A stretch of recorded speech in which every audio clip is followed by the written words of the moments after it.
Hello. So I am Hi. lucky. I'm very lucky to be here with lovely Debi Alper, who I met at the Festival of Writing in York 2 years ago. And Debi is an author, and she is also, I say an editor, she is a kind of legendary editor because she teaches at the Festival of Writing. So she teaches, I actually met her during a Face the Fear workshop, but she also teaches courses on how to self-edit your novel. And of course, she edits other people's novels as well. I mean, there's so many things that you do. It's kind of hard to sum up everything. Yeah, I would agree with that. It feels like that to live my life. I edit about, well, actually it's gone up during lockdown because obviously a lot of people are focusing on their writing. And so I've got more work than I've ever had before, but I'm editing about 4 novels a month at the moment.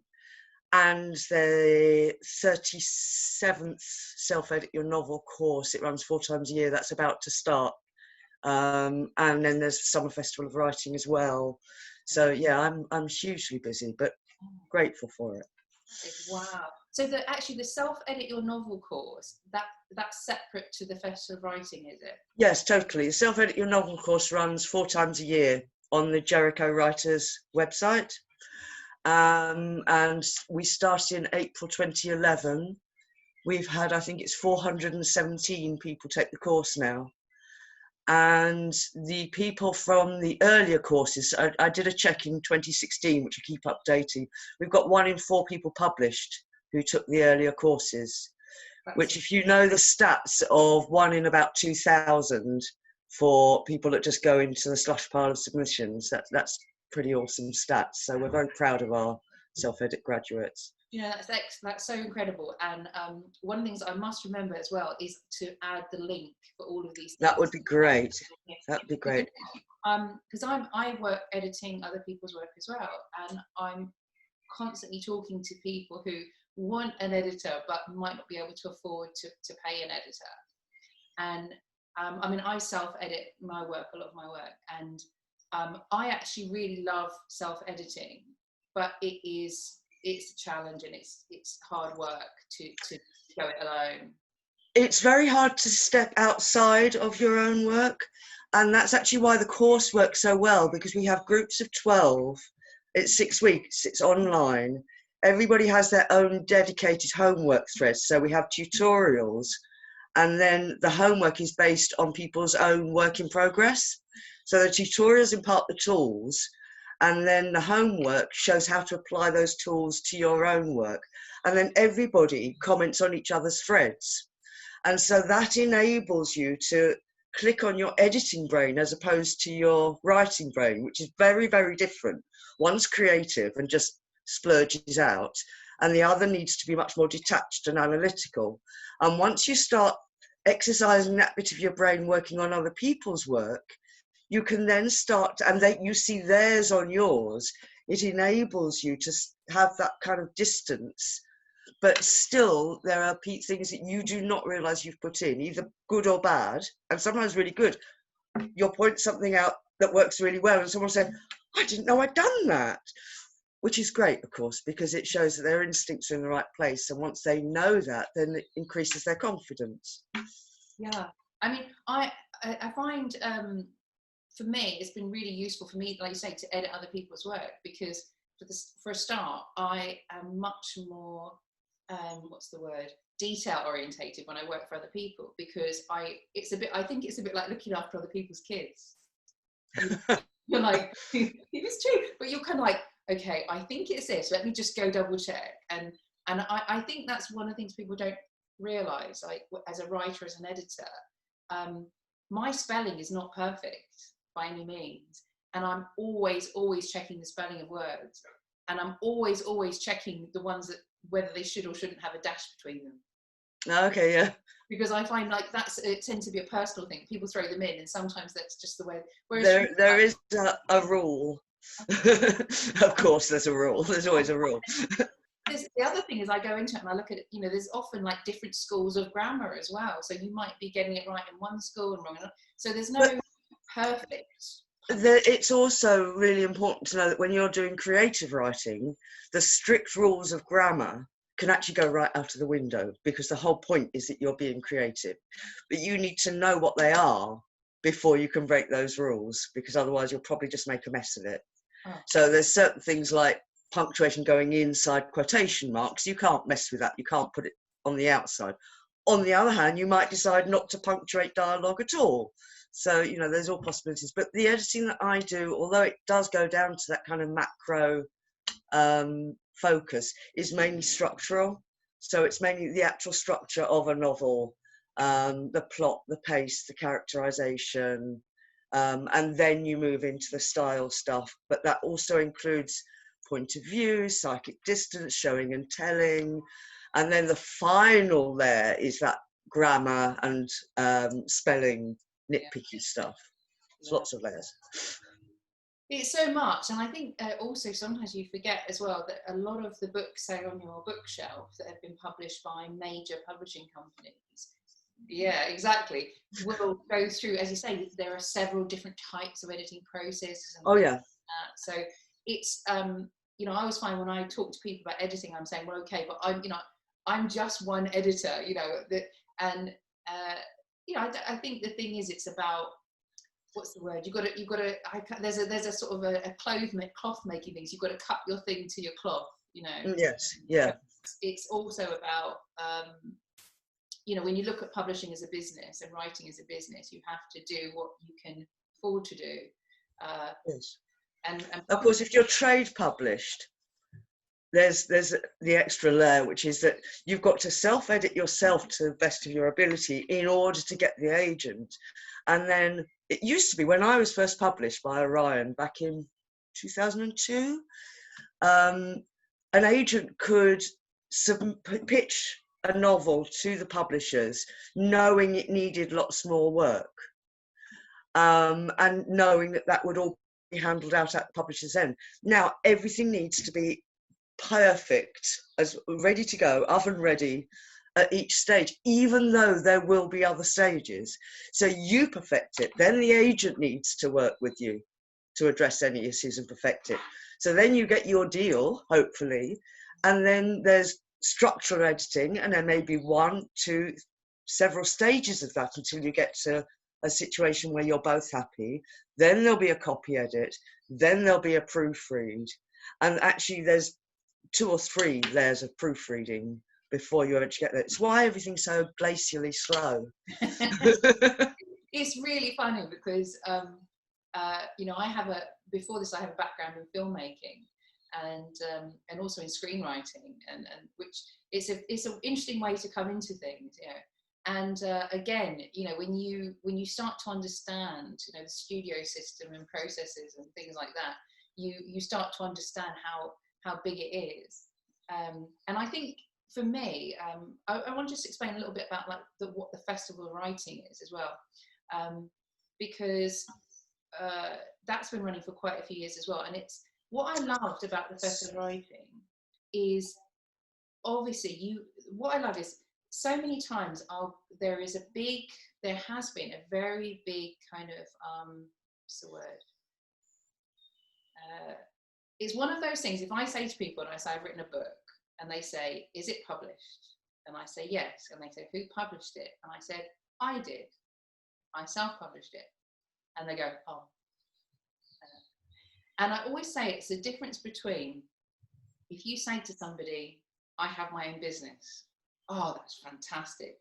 I built my own house. Oh, that's fantastic. Oh, anything else you did yourself? Oh, well done, you. When you say you published your own book, a lot of people there's a stigma attached to that. Less so now. That's actually changed. So the first Festival of Writing was actually in April. It shifted to September in the following year. It was in April 2010. And I am now the only one of the tutors or organisers who's been to every single one, because Harry Bingham, owner of Jericho, actually took a couple of years off when he had children, first of all when he had babies. So I've actually watched that changing.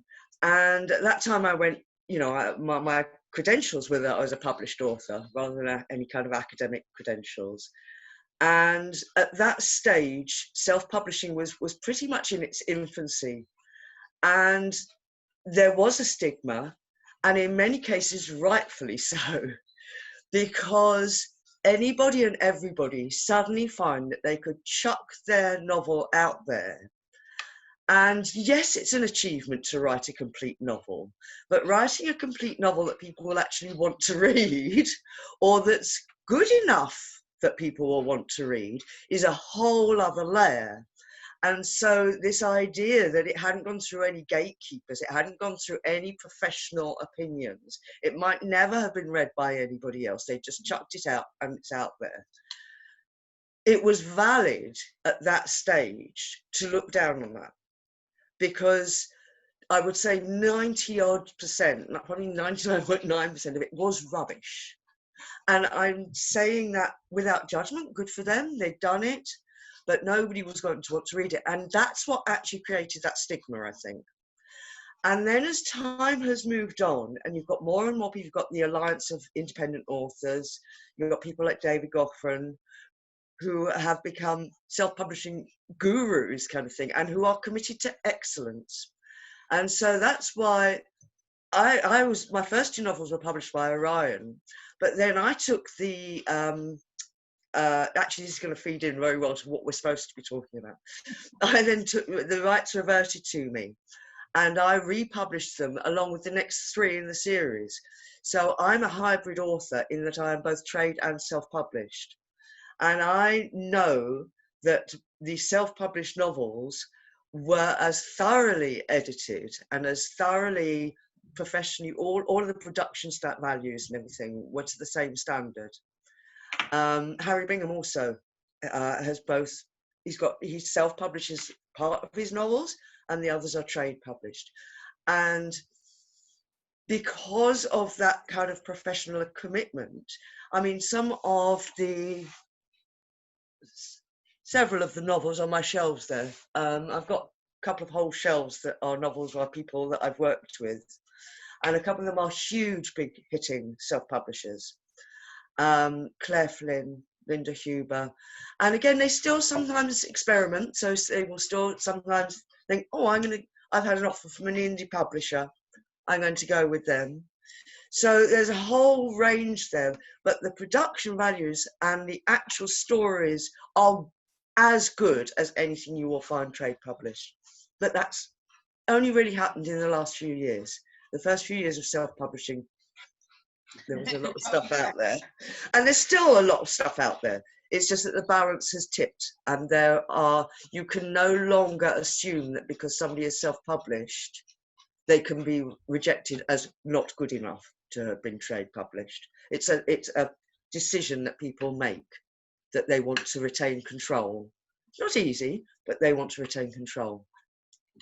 Yeah, but I think that's what when I came to the Festival of Writing, I very much came with the feeling of, because I'd stopped submitting quite a long time before, because I'd also spent years submitting in the film world, which again is sold, and when you're submitting a screenplay, it's also, you need someone with the wherewithal to make that movie. Yeah. And so when I started writing, books, I sort of I did a little bit of submitting, and then I was like, why am I doing this?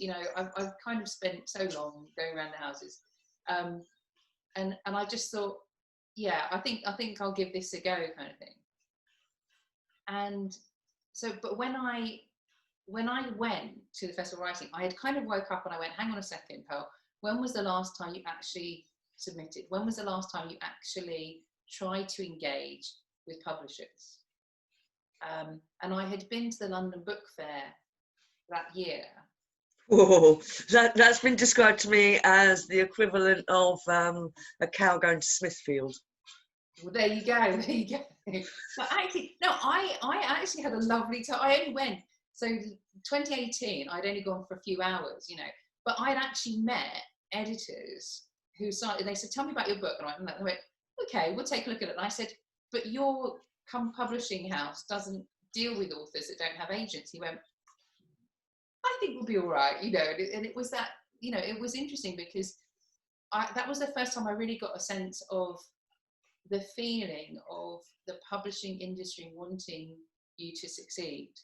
Because I think when you write submissions and you get rejection letters, you can feel a little bit like, you know, there's a big barrier, there's a huge barrier around it. But so that year, and then last year I went to London Book Fair, I met so many people in publishing who were much more supportive and positive. But the Festival of Writing, when I went, I was like, right, I'm finally going to sit down with an agent, because you get to, during the Festival of Writing, you get to sit down with agents. I'm finally going to start to understand what it's like sort of inside these hallowed walls of, you know, the traditional publishing world. So I had really gone with that in mind. But then when I got there and I was talking to everybody, and we were talking to like the heads of major publishing houses, as well as people who are into self-publishing, I love the fact it felt like we were talking about both sides. And I started to understand that you know, there's a reason why I'm an indie publisher, you know, and there's a reason in terms of understanding, you know, who the type of person. It's a bit like understanding why you are your own boss, why you have to self-employed, because understanding, you know, what the pros and cons are. I think there's more mutual respect than people realise. It's very easy if you're an unpublished author who's been rejected multiple times to rage against the machine and say, you know, those gatekeepers, they're keeping me out, what do they know, and so on. And so events like the festival are really good because you see the human face. There isn't a green room. Everybody sits together and eats together and mixes together. And the one thing that everybody who works in publishing has got in common is a love of good stories. And it's not like working in any other industry. It's not like selling toothpaste. It's not like, you know, the cover of a book is not the same as the packaging on a piece of soap or a new food product or whatever. It's all to do with the stories. And so they're not going to be keeping you out. If you've got a brilliant story and you have properly shown commitment and dedication to making it as good as it can be, and you've also made sure that you get over the fear and have put it out there, so you have, you know, made the effort to get it onto the right desk, you will get there in the end. You actually will, because that's what they're looking for. You know, they don't get up each day and think, right, who can I upset today? Who can I keep out? You know, it's like, oh, what exciting new thing am I going to see today? You know, so yeah, no, we're kind of more all in it together than some people realise, I think. Yeah, and I love that about that experience of, I think as soon as you start to engage and like they have that conversation with people you realise that, I say, everybody wants each other to succeed, and I love that, and the more time I've spent going to book it, and I think for me it was really scary to go to events like the first time I went to London Book Fair, I was terrified. You know, when I came to the Festival of Writing, I was absolutely terrified. I was very lucky because I'd contacted another lady who said she was going on Instagram, and we both said, right, I don't know anybody, you don't know anybody, so we're going to meet up on the first day and have a coffee and hold each other's hand. And the great thing is we both came in and we sort of said, right, we don't know what we're doing. And by the end of it, I said, I'm a self-publisher. And by the end of it, she said, I definitely need to find a traditional agent. And, you know, and learning more about it helped us to see that we were either on our path. Yeah, or needed to shift. Yeah, we were both on our paths that we knew we were, but it was good because we were open-minded enough to look at the whole picture. And I am going the right way. I am. But linking that into you know, the whole thing of the fear, it was when I made this step initially from trade to self-publishing, that I wrote the blog post that started off the whole process of it ending up with my Facing the Fear workshop, because I realised that I was ready to. I self-published the first two, which had been published by Orion, so they'd gone through that, you know, multi-layered process. But I hadn't had an agent at the time. I was picked up directly by the publisher, which in that way wouldn't happen now, although a lot of them have imprints that mean that you don't have to go through an agent, which is what you found. At that stage, it didn't happen that a major, one of the big six, I think it was at the time, would just pluck you. So, and then I got an agent belatedly, and he was unable to sell the next one in the series. And of course, once you're unable to sell the third, how likely is it going to be that he'll be able to sell the fourth or the fifth? So that was when I made this decision, and I'd self-published the first, republished the first two, and then my next stage was to publish the third one, and I suddenly froze, and I didn't recognise I was freezing. I was procrastinating. I was doing all kinds of things that I didn't know that I needed to do, and eventually I pinned myself down and said, "What's stopping you?" And I identified it was the fear. And so what I did in that blog post was I gave the fear a face. I called it the doubt demon, which comes from another author friend of mine. And I had a conversation with the doubt demon, and I made it express all of the things in quite a stroppy way, actually, finger in your face. You know, you're not good enough. This one hasn't been through a gatekeeper, has it? You know, this one hasn't been through an editing process. And I answered it. And of course, being a writer and oversharing it means, you know, I put it into a blog post for the world to see. And I answered each of the things that the, you know, fairly foul-mouthed way, because that is my way, that the doubt demon came up. And there was one thing that it said that I accepted, which is that you're rubbish at self-promotion. So your books are never going to take off. You know, you've got lovely friends, and a lot of them are writers, and they'll do quite a bit for you, but they're never going to be huge. You're never going to be able to make a living through selling your books. And my reply to that one is, yeah, you're right, and I'm okay with that. My aim was just to get them out there, and they are now out there. Well, they weren't at that stage, they are now, and that's what I'm going to do. And it was incredibly empowering to have put it in its place for all the stuff that it was saying that was just my own fears of inadequacy or you know, imposter syndrome, the whole range of fears that we have. And then I accepted the stuff that I thought, yeah, that's legitimate, but I'm okay with it. And that blog post was shared more times than any. I've been a blogger for 15 years now, right near the beginning, than any other blog post. And so I realised I was onto something here. And that's when I started researching about other authors' experience of the fear. And that's when I developed that workshop on Facing the Fear. I mean, I do workshops on every aspect of creative writing and being published. But that's the one that I actually enjoy the most, because you watch the energy in the room changing. And that's why I also ask for it always to be at the end of it. I've run it 3 times now. I always ask for it to be at the end of the weekend, because by that time, people are feeling quite overwhelmed and, you know, drained. And it just, the way that the energy in the room changes as that workshop progresses, and people see, how ubiquitous the fear is, how even the most mega successful authors that you can think of still deal with it and still have it coming back to them all the time. You know, big names like Margaret Atwood and, you know, Lee Child and people like that. And then investigating ways that different people have come up to deal with it, because some ways will work for some people and some ways will work for other people. I mean, I know one author who says, I don't look at other people's successes because it makes me feel worse. So I need to actually come away from social networking. And then you'll have other people that say, I really get off on other people's successes because it makes me realise that, you know, it can happen. And I've watched them, you know, trying for all these years, and now they've made it, and it makes me feel really good. So what, you know, you need to find what works for you.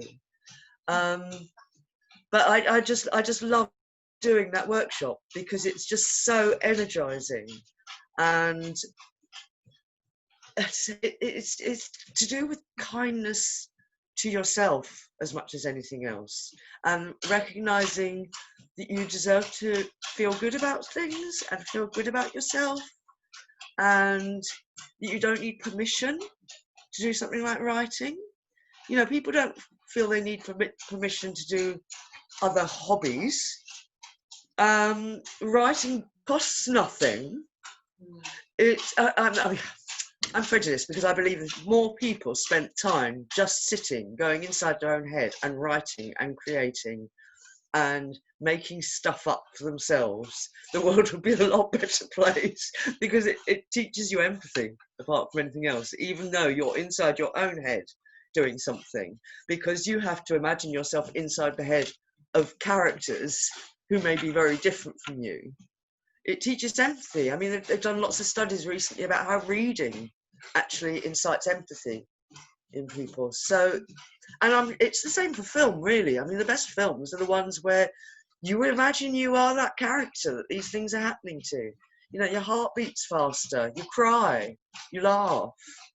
You know. Absolutely. And I think the thing is, there are so many books that if you are a reader, you can point to and say, that changed my life, that changed. So many movies that changed my life. And obviously a lot of them, the films of book becomes books, and books become, and actually sometimes you have a book that becomes a film that's much more successful. Yeah. And of course we have the classic is always that when people see the film, they go, oh, the book was better. Yeah. But they're different entities, but for some people, and I hate to say it, some people don't like reading. So it obviously there's a different audience for that film, you know. And what's the great thing, of course, is when people watch a movie that sometimes it gets them into reading. Yes. Added benefit, you know, to a great story and I love that. Actually, I actually love reading a book after I've watched a movie. Well, it's got an advantage because if you have the book first, you form a picture in your own mind of what the characters look like, of what the setting looks like and everything. And so when you see the film, the danger is that you're so busy thinking, oh, that's not what I imagined, that you don't immerse yourself in what's actually happening in the film. Whereas if you do it the other way round, you'll probably have those pictures imprinted in your head rather than you coming for them yourself. And so it can enrich that reading experience. Yeah. Although, it can work both ways. Obviously, I think it's very, very specific to the book and the film, because I had that experience recently. I read a book and then watched the film, and I was like, I don't understand why they changed these pivotal parts of the book. And it might be I go away and try and go and find some interviews with the producers to find out why they changed those things. Yeah, I don't understand why that's such a big part of the book. And so there's always the thing of when people make sometimes when they make a film and they have to make it a happy ending. Oh, do you know, drives me nuts. That happened with my second novel, is Trading Tatiana, and it's based on sex trafficking, or that's the plot of it. And at the same time that it was going through the editing process, so I think it had already been accepted, and it was at the publishers, and they were going through it. There was a TV series called Sex Traffic, and it dealt with some very similar themes. And at the time I was really worried that, was this a good thing? Did it mean that it was in a public consciousness, or did it mean that it had already been done? So I knew nothing when I first started out. Anyway, Sex Traffic was a good series, except it transplanted on this artificial happy ending, which completely defied all. It was so beyond credibility, because all the way along, her family back in, I can't remember where it was, somewhere in Eastern Europe, was at threat. That's why she had to do what she did, because otherwise action would be taken against her family. And it ends up, she does take action, and she does get the main perpetrators brought to justice. And then you see her going back to her village and being reunited with her child at the end. And it was just like, from having been completely gripped by it, I was really angry, and I thought to myself, I bet that the writer was forced to do that, and I wonder how they felt about it. And so mine does not have a happy ending, and I worked myself up into a lather, thinking if that'll be my red line. If they insist on me changing the ending, I'll withdraw. I you know, it's beyond it. That's the line I won't cross for my credibility, my integrity as an author. And so I went in all kind of defensive, ready to fight, and the editor went, "Of course we wouldn't dream of making you change the ending. That'd be completely unconvincing." So yes, I feel for people. I often think that it feels artificial and kind of insulting to the reader or viewer, because we've invested in that jeopardy being real, and now you're telling us, oh, actually, we can sort that, and you don't ever want to be insulting your audience. It's very interesting because you've just told two stories here, and I'm going to take this into the thing that we really wanted to talk about, which is fear of success. And so the reason why you've been so important to me in terms of that was because, as you say, when I went to the Festival of Writing, and it's very interesting you say that because it's like 3 days, and it was the second day, I think, that I really started to, I felt very happy. I'm doing self-publishing. Yeah. And then I went into Dave's session, and he started saying, here's how you do it. And I was like, yeah, done that. You know, all the things he says, this is what makes it successful, self-publishing, and all those things you need to do, and here's how you do it. And I was like, done that. And every time he said you've done something right, I felt worse. Yeah. But we had the big dinner. We had this big dinner, and I went to this big dinner. And all the gala dinner. Yeah. I felt so awful. I had to go back because I was. But what it was is, it felt to me, and it was like PTSD. You know.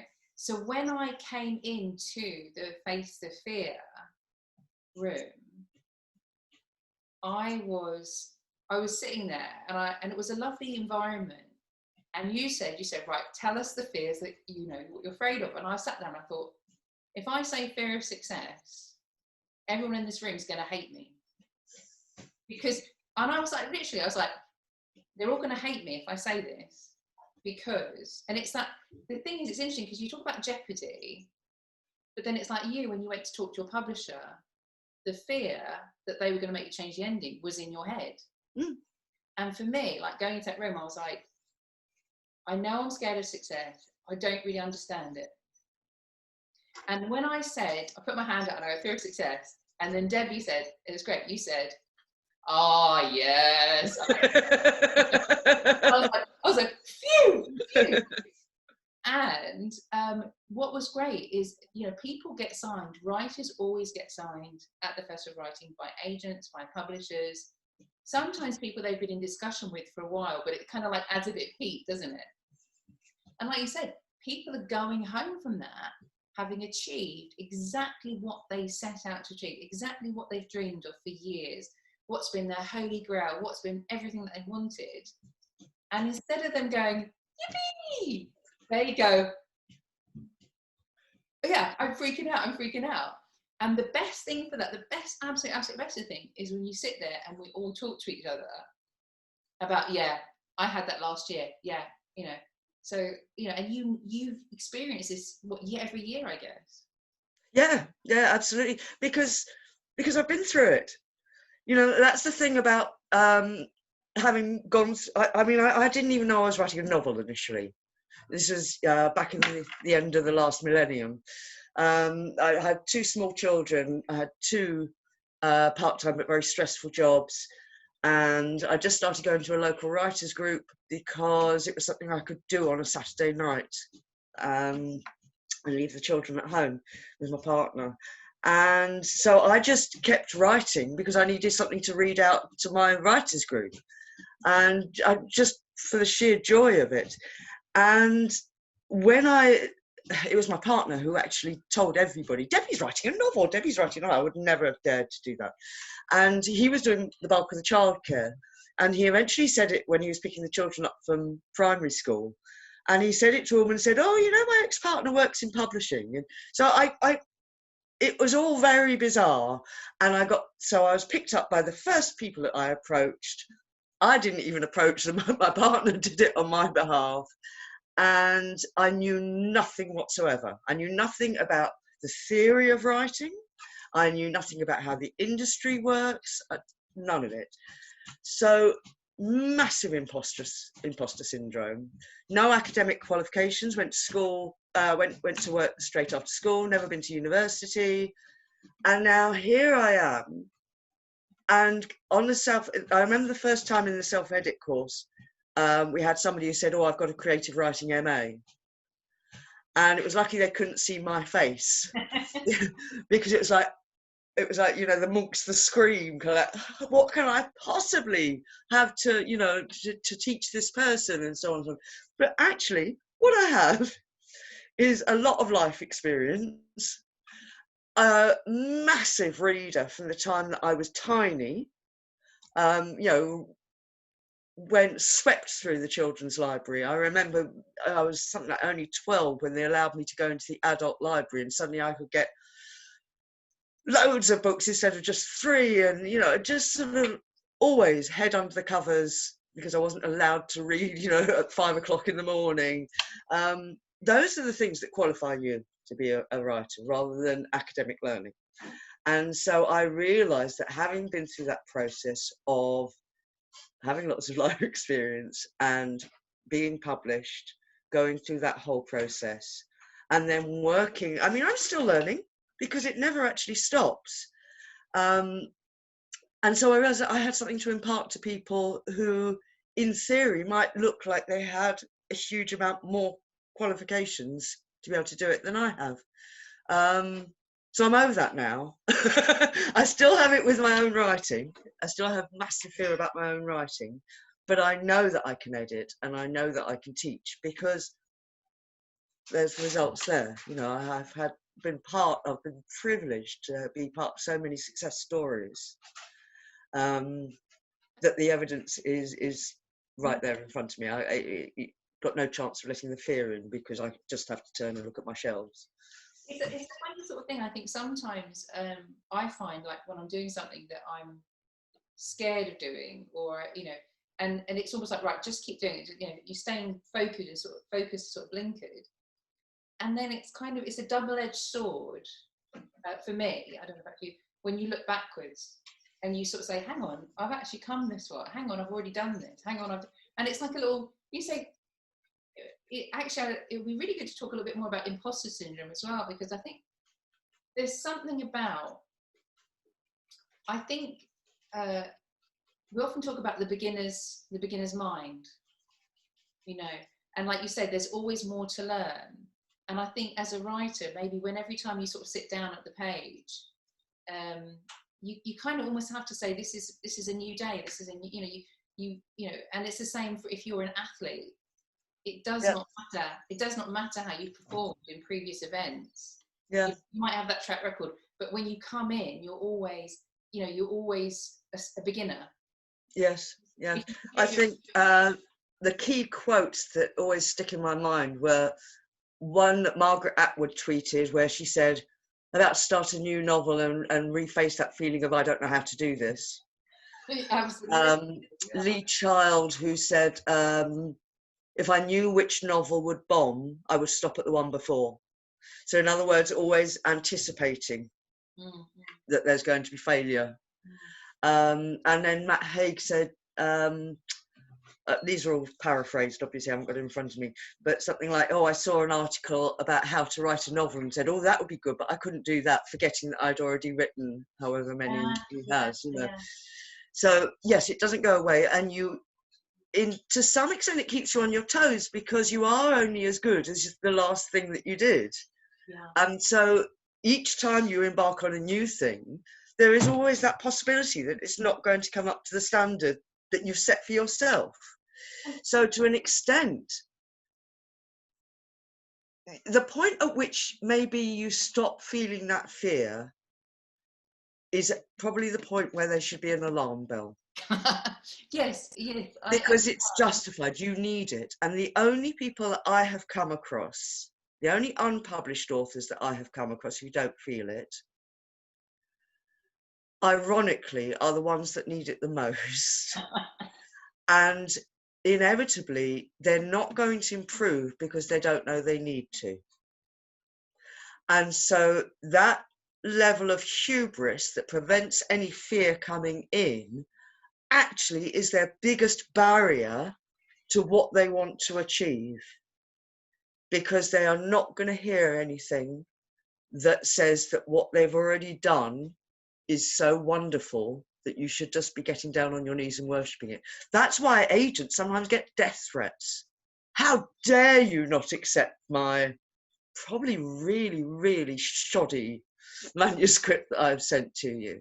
You know, there are appalling stories that agents have to tell about authors who have verbally attacked them. Yeah, and I think that's the thing of, as you say, like I said right at the beginning, you know, sometimes you feel like there's a sort of a, you know, like a drawbridge and a castle there of getting into agents and publishing. But, and I love this, there's some, I follow some great people and some blogs and that, and I remember somebody saying, it was, she's a lady who does a lot of publishing and marketing, and they work a lot with book reviewers, and so they send out a lot of preview copies and things like that, and to book reviewers. And she suddenly had woken up because she'd seen a blog by a book reviewer who was trying to plow through all these books, and says, as a book reviewer, she said, I don't owe anyone a review. You know, you give somebody, you know, and it's like as a movie maker, you send out loads of DVDs to reviewers and magazines and all that kind of, you don't owe anyone a review, because if somebody, you know, takes the time, you know, they might pick up the book and read one chapter. Yeah.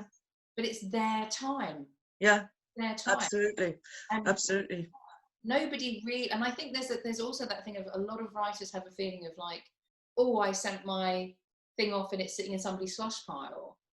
But you think, and what I loved about the Festival of Writing is so many times I heard from agents and publishers, we're committed to the people we've got contracts with. Yeah. We're committed to the people we're already representing. We're committed to the people who we're publishing their 6th book, their 8th book. Yeah. So there's a sense of entitlement that a lot of new writers have. Yeah, I understand it, because, you know, I have been on both sides. That is why I think I can sort of stretch my mind to knowing each stage of the process and what it's like. I work with agents quite often with their clients. And I do get it. I do think even a form letter is better than no response. I do think no response at all is tough. I do think I have heard occasions where agents have asked for a full manuscript and then not got back to the author. And the author may have prompted them after a few weeks and said, just checking, and still not getting it. That, I will put myself out on a limb here and say that's wrong. You know, yes, we know you're busy, but this is somebody you've already taken, you've shown an interest in, you've taken to a next stage. You have to recognise that you've raised their hopes there. And even if it's just, I'm really sorry, looked at it, but it doesn't fit. You know, frustrating though that is, that's where the entire, if you want them to give you masses of feedback about what's gone wrong, no, you can't expect that, because why should they take that time? They are, as you say, busy working on the people that are already signed with them. But no response in those situations where you have shown an interest. Nobody has the right to completely destroy somebody's confidence and hopes to that extent. I suppose it's the respectful thing of, say, if you go for a job interview. Yeah. If you go for a job interview or for me, like as a dance instructor, I used to go to auditions. Yeah. And I remember catching up with other people who I'd met at the auditions. You know, it's actually quite rare for a gym or someone to ask you to audition. Yeah. And I remember catching up with other people. I said, have you heard anything? No. Have you heard it? No. Have you heard it? And you think they just haven't replied. And you spent an hour or more going to meet somebody, taking the time to do that. So as you say, if somebody's asked you to put yourself out there. But then on the other hand, you don't want to spend your life raging at things that are beyond your control. So the way to deal with that is, yes, it's infuriating, and yes, I understand it. And I'm not going to say you shouldn't feel like it, because those are your feelings and they're understandable. So punch a couple of cushions and drink some gin, but then look at the fact that having been asked for the full manuscript is an achievement. So everything that you achieve, having written a complete novel, even if it's not very good or not publishable, it's an achievement. Having written one to a stage where an agent or any other reader can see things in it is an achievement. Getting asked for the full manuscript is a serious achievement. So even if the barriers come down at each of those stages, you still need to credit yourself for having achieved something important. Because otherwise you're just beating yourself up all the time, and there's nothing going to stifle your progress and your pleasure in life more than just taking on the negative and not giving yourself credit for what you've done right. Absolutely. And I, you said it so perfectly there. I just want to dig in a little bit more into the fear of success. So I know for me, what I learned, and actually it could be that, couldn't it? It could be getting that letter from the agent, that makes you freak out. I don't know if anyone experiences it the same way. But what I found, Dave, Gokran, he teaches also how to do things like check your listing on Amazon. So check if you're in the charts, or because obviously, what I find, I work with a lot of business writers and people who are publishing memoirs and things like that, to then be able to put Amazon bestseller on your on your CV or whatever, is a wonderful thing. So he teaches how to do that and how to checklist. I didn't know how to do this before that. And then I started checking it.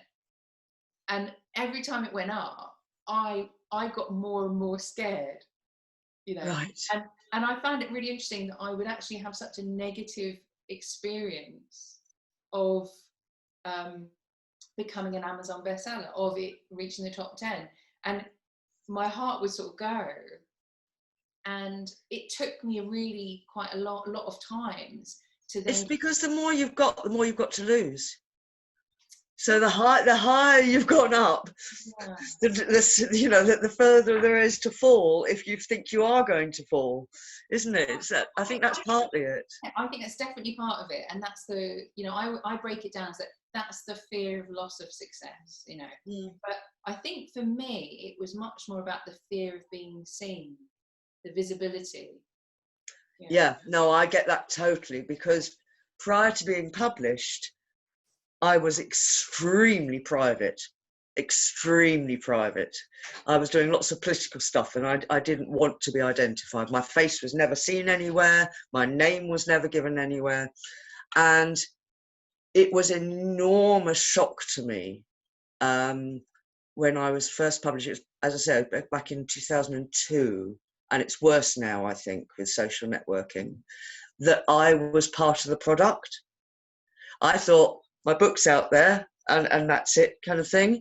And then all of the features, and features sell more than reviews, focused on when I had lived in Grenada during the revolution, coup and American invasion, which was back in 1983. Nothing to do with the book that I'd written, nothing whatsoever to do with it, no connection whatsoever. It was this hook that they'd found. And I really didn't want to be speaking about that. And so I had to make this decision about, do I put my foot down and do what we would now think of as an Elena Ferrante of, no, I'm going to be completely private and you're not even going to know who I am? which quite often makes journalists all the more determined to find out who you are, like as we found with Belle de Jour and Go With One Track Minds. I know they were writing about sex, and so they were even more prurient interest in unmasking them and so on. As you say, But then I thought, I can't do anything that might interfere with this chance of me making a better life for my children. Yeah. And so I had to take ownership of it. So then I revealed, I've had my own website and revealed much more of myself than I wanted to. And then I actually created a separate blog called the Revo blog, in which I used my diaries from when I was in Grenada, disabled comments. And it was very, very difficult to do because it was hugely triggering. You mentioned PTSD before. Oh, yeah. So it was hugely triggering, but I've created this blog and then put it out there, and I don't check it. I don't check if it's had hits on it. I don't look at it. Every so often somebody might email me because they've seen it. I've had a filmmaker and somebody else who's written an academic book who have referenced it and so on. But that exposure, that fear of exposure, is something I had to get over. And I was also, the idea that I would ever have been able to stand in front of a room of people and speak about anything would have been so anathema to me. My mother died in 1991, and I often think, you won't believe what I do now. They say it's always the quiet ones, isn't it? That's right. I had to learn to not be quiet. Yeah. And I always find it's interesting about being a writer in that, as you say, often people are perceived writers as being introverted, and I think to a certain extent we can be. You know, and I think a lot of people don't understand, even as a reader, sometimes that you could be, your biggest joy might be to spend the whole day just reading and not see a human being, you know. Oh God, yes. Oh, yeah, exactly. A lot of people think that's strange, you know. Do they? But at the same time, I don't think any writer is a true introvert, because you sort of put your heart on a page. And it's so... But not as you. Well, I do, as me. Though. You do because you're doing non-fiction. Yeah, but you just said, you know, you wrote your blog about Grenada. So no. The blog, yes. But only because I was forced into it. Only because it was what everybody wanted to know about, and I didn't like the way it could be taken out. Oh, I remember what triggered me to do it. I found a sort of chat room of ex-US servicemen, and they had used I'd done some blog posts on my ordinary blog about Grenada, and they had used one of my photos saying, oh, did anybody recognize anybody in this? And they were chatting because Grenada was this really neat, easy war that they won. Oh my gosh. Because it was against a tiny Caribbean island of 110,000 people, right, with the might of the American military. But in comparison to Vietnam, the unwinnable war. And so I suddenly realized that the post that I put out there the context could be completely changed. And I'd only started my ordinary blog because I was published. And so that's why I thought, no, I need to create the Revo blog as a whole piece of work, body of work that will cover everything that I want to say. And so I was forced into it. Yeah. I wouldn't have been my choice. No, you say that, but I also think it's a gift to be able to share that, you know, the credit, credit to you for doing that, because it's often the hardest things. I mean, I think for anybody who's ever written about a dark time in their life, and actually having said that, at the moment with so much going on, I think writing can be such a powerful way of healing, like self-healing and also community healing. And I think that's the thing that, you know, like you were just saying, that it's a kind of a thing that's come up for me. It's like one of the things I find, like when I write something, is you bring it to light. You know, you bring something to light, or when you speak about something, you bring it to light, and it stops being. And actually, I'll bring this into the imposter syndrome thing, because the person I'm always talking about when I write about imposter syndrome and trying to examine it from different angles is Maya Angelou. Right. And her book, I Know Why the Caged Bird Sings. Yeah. And it's all about the events that happened when she spoke about the dark things that had happened. I won't go into detail because it's such a powerful book. I know it's, yes. It's such a powerful book, and I think the thing is, you know, to respect her work. You know, it's a good book to just don't read one of those précis books. Don't read one of those cut down books that they put out. No, go read her book. That's why it's so important for the diversity of our society to be reflected in the books that we read, because for children who grow up not seeing any representation of themselves in stories is hugely damaging, but it's also damaging for those other children to think that they are the world, and that, you know, other ethnicities or a bit disabilities or sexuality doesn't exist. And so it's really important that we have that whole range of voices and faces and lives being represented in the books that we read. I mean, Maya Angelou could only write that book because she is who she is. You know, you and I couldn't write that book.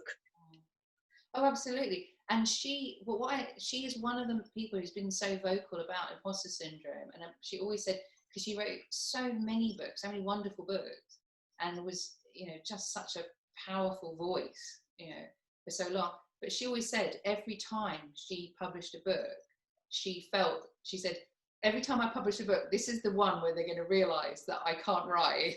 Yeah. That is absolutely the common thing amongst the most successful writers.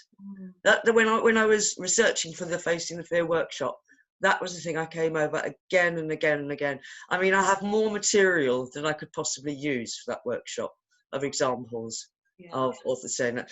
And the only exception that I know of, I won't name this person, but there is a hugely successful author, hugely multi-million bestseller. And it was revealed a few years ago that this author had created various sock puppet accounts in order to trash other authors writing in the same genre. And they gave 1-star reviews to these other authors. And they also created sock puppet Twitter accounts trashing these other authors and bigging up the actual author that I'm talking about. And the people that this author was trashing were far less successful in terms of book sales. And so I realised that although the front that this very famous author was putting out was one of supreme arrogance and hubris, actually it was masking this desperate insecurity that made them need to boost themselves up by pushing other less successful people down. And how revealing is that? They might not recognize it in themselves, but an outsider can see exactly what's going on there. Do you know that it's such a amazing story. You think, you know, obviously I'd like to think that most of us don't feel the need to kind of denigrate other people. You know, it's why I say happy people don't need to do that. It's unhappy people that need to put it down. Yeah, that's right. But I'm thinking in a minute, like one of the things I've written about in Fear of Success is this concept of, you know, there being one winner. Yes. And you know, and I call it the gladiatorial paradigm, you know, where I win, you lose. Yeah. And I think when we really look at that and you see it in terms of, like, say, the film world or the publishing world, I think most people in those worlds understand that actually, if I do well, you do well. Yes. Because you know, if there are good movies out, people go to the movies more. Well, they might not anymore. You know, if there are good books, if you go to the bookstore to buy one book, or you go on Amazon, you know, you will then be. It gets people reading. The more good content that's out there, the more there is competitive. I mean, obviously there's competition for things like awards and stuff like that, but it's not we like to succeed together. There is, when we make a bigger pie every time, we work together and we encourage, and I love the fact that writers are always recommending other writers. Yes. I just love that, because we don't, I would say, sometimes you hear negative people say, oh, I don't like this book or that, but generally speaking, most of the time people are saying, have you read this? Have you read this? Yes. Have you read this? That's what I was saying to you earlier on, is the one thing that unites us all is just the love of a good story. Oh, so, why wouldn't we want to share that? Absolutely. But I think the thing is, for me, when I was looking at this gladiatorial paradigm, one of my fears of success, which I realise now, is that my success will hurt other people. If I win, you lose. They lose. But being embarrassed of, or afraid of, taking all the awards, or taking all the gold medals, or sitting in that first spot on a chart. And it's one of those things that I have to focus on and fight through, of thinking, well, if something goes well for me, that doesn't mean to say that something bad is going to happen to somebody else. It's like a superstition. It's a superstition, really, as much as anything else. It sounds like this guy's working from the opposite, that same paradigm, but on the idea of, it's like wacky races, isn't it? If I sabotage all these other people, then I'll win. It's not going to work like that. Life doesn't work like that. You get out, you get back what you put in, for sure. It just reminds me about that whole thing about cheating. And you were saying about movies and about great scenes, and I was thinking about Marlon Brando on the waterfront when I was going to talk to you. And I think that's the thing, is that, obviously we all want to be, we all want to be like best-selling author, we all want to be this or that, or make £1 million. Yeah, that'd be great, be nice. But the joy is that when you write the book and you get it out there, that you are a contender. Yes. You've actually put you in the arena. And you know what, actually, not everyone will agree with me, but I would say that for me, the best part of starting to write books in my 40s was the sheer joy of creating these people who became really real to me. As far as I'm concerned, they're still out there living their lives, right? That's why it became a series. I never intended to write a series. They muscled their way back in, and I thought, you know what, they're out there anyway now, so I might as well write about them. So it felt like they were giving me the stuff rather than it coming from inside me. And that, non-writers don't understand that can happen, and they think we're all a bit, but it's the most incredible, joyous thing. And for me, there is far, far more pleasure in that than there is in the getting published part. That was the bit that really made my heart race. And that's the bit that is inside me and not dependent on the outside world. That's the bit that, to an extent, I can control, not entirely, because my characters started taking control, but discovering the joy and allowing yourself to feel that joy is a real key part of getting over the fear of succeeding, I think, because it's defining what success means for you. And if success for you means creating something entirely from your own brain, then you've done that. If success for you only consists of becoming a bestseller and being able to earn your living, a really comfortable living from writing, that's a goal that very few are going to be able to attain. And so you're constantly feeling you haven't succeeded because you haven't got to that goal. And so, although you don't necessarily want to limit yourself, and I'm not saying you shouldn't shoot for the stars if that's what suits you, discovering those smaller joys and labeling them as successes can also help you deal with that fear of it, because you've taken ownership of it. Absolutely. That makes sense. Oh, absolutely. And I think that you've said so much in that, that resonates. And it's that thing of, I don't know about you, when I was a kid, when I started reading and writing, and you know, it was just fun. Mm. You know, and maybe I think maybe we have more hang-ups about writing being art and writing being fun, because we got judged on it so much at school, you know. Yeah, whereas, yeah. you know, whereas if you look at, you know, pictorial, you know, what we would call art or fine art or things like that, or fashion or other types of art form, we can see the fun, we can see the joy of exploration and just having a good time. Mm. And I think, you know, I think that's what makes it hard as a writer and editor, is that you kind of have to put that teacher sometimes, you know, if you're not getting an A in class, you know, somebody's, oh, it's not worth doing, you don't get this, you think, but I enjoy it and it's fun and I love it. And the thing I discovered, you know, when I did a lot of traveling and all this kind of stuff, and I just discovered that if I'm not writing, if I wasn't writing, I wasn't being me. Right. You know, that Yes. if I wasn't allowing myself to put down in words the stuff that kept coming up, and if I was just pushing it back down again, I wasn't being true to my. And it's I quote this from Maslow, the famous scientist, and he said, you know, a poet has to write poetry, you know, an artist has to create art. And if you're a writer, I don't think you can be happy unless you're writing. I think that's true, unfortunately, because I don't anymore. I literally don't have time. I mean, I work incredibly long hours, but I'm still using that creative part of my brain, but on other people's stories.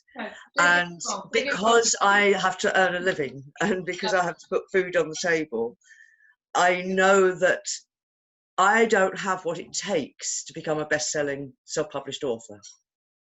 I don't want to be that person. And I don't want to put my energy into doing that. And so I would much rather work with people who have already got their drafts of their stories. And together, as a collaborative process, we can work together in order to make those stories better. And so they're transformed into books that then appear on my shelves. So I am hugely privileged and lucky to be in that situation. I do miss that thing of just having time to spill out my own story, but there's only so many hours in a week. And it's what I was saying to you before, I try to concentrate on what I've got rather than what I haven't got. But I think the thing is, don't get me wrong with what I said there, because I'm not writing at the moment, because I'm not feeling it. You know? Right. And I think that's the thing as well, like whatever kind of art form you're into, you have moments when you feel like I'm sure you did when you first started writing those, you know, there was a moment when it's like, oh, I've got this story and I've got to write, you know, that thing. It's not a judgment on, I know there's a lot of stuff and it's like, you need to write this many words a day, or you need to write this. And again, it's kind of like trying to put boundaries. What works for one person won't work for another. So, you know, I know people who do set themselves, they won't break the chain. They need to write every single day, whether it's 100 words or they set themselves a limit that's higher, they must do it. And if that works for them, then all well and good. There's no one way to do this thing. No. Life thing. But there are people who that will suck all of the joy from it. And so if you only write when something hits you, when a story sits there and demands to be written, then that works for you, then that's what you need to do. Taking ownership of what works for you and not allowing other people to tell you. Funny enough, you know the author I was talking about who set up the sock puppets? I heard that author speak once, and they said, if you are watching television, you are not going to be able to write. And I looked around the room and saw people go,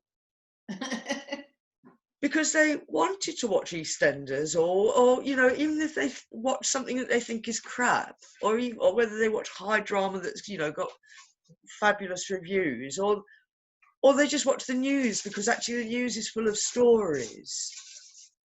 Telling them that, oh, well, they're never going to succeed if they do that, then they don't want to do that.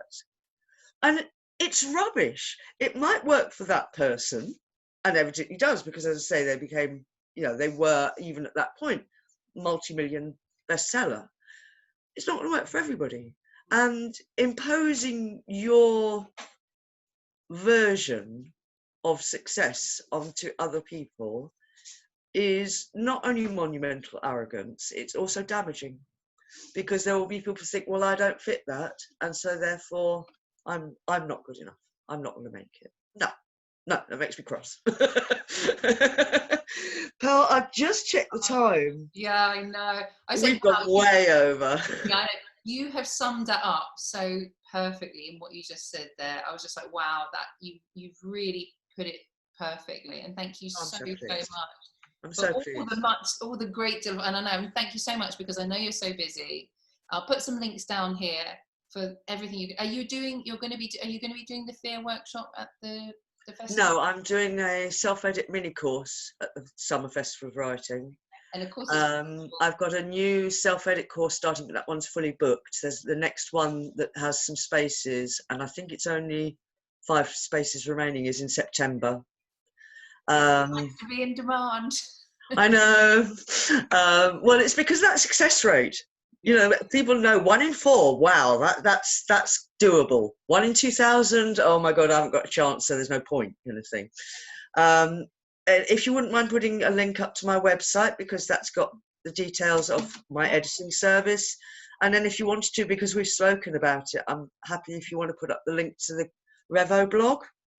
The link is on the sidebar of my main blog, which I hardly ever post to these days. I try and make sure I get everything in there.